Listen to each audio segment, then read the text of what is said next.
के पहले इस पृथ्वी का नाम धरा था, रसा था।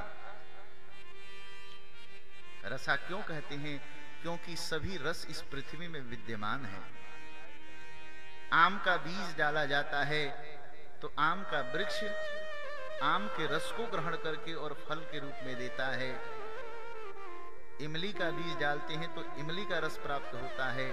पपीते का बीज डालते हैं तो पपीते का रस प्राप्त होता है। तो जितने भी रस मिले हैं कहां से मिले हैं? सब पृथ्वी से मिले हैं। सभी रस किस में है? पृथ्वी में है। इसलिए पृथ्वी को क्या कहते हैं? रसा कहते हैं। बहुत ज्यादा डाई पोटास खाद मारने से भूमि क्या हो जाती है? ऊसर हो जाती है, उसमें अन्न कम होता है।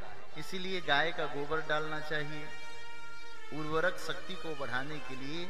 तो हम तमाम तरह के केमिकल का प्रयोग करके क्या करते हैं? पृथ्वी का बलात् शोषण करते हैं। उसी तरह से वेन के अत्याचार से पृथ्वी त्रस्त हो गई और पूरी पृथ्वी ऊषर भूमि के रूप में हो गई।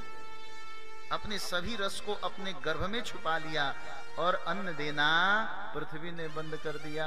और जैसे ही अन्न देना बंद कर दिया, अब तो चूंकि बेन मर चुका था, पृथु महाराज का आधिपत्य आया।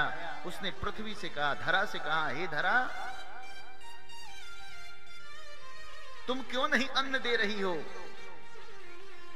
वृक्षों को रस क्यों नहीं प्रदान कर रही हो? भगवान पृथु बड़े नाराज हुए और जैसे ही तीर धनुष लेकर के खड़े हुए पृथ्वी का संहार करने के लिए, पृथ्वी गाय का रूप धारण करके प्रकट हो गई। हाथ जोड़ करके कहा, भगवान, बेन बड़ा नास्तिक था, उसके अधर्म के प्रभाव से हमने सभी रसों को अपने गर्भ में छुपा लिया है। मैं गाय का रूप धारण कर चुकी हूं।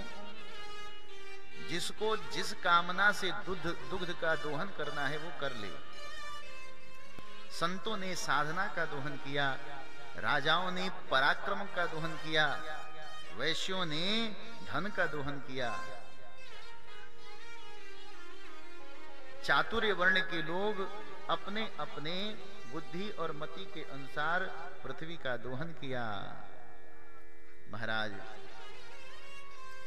पृथ्वी को, धरा को पृथु महाराज ने सुव्यवस्थित किया। पर्वतों को एक तरफ किया, पाठार भूमि को एक तरफ किया, मरुस्थल को एक तरफ किया।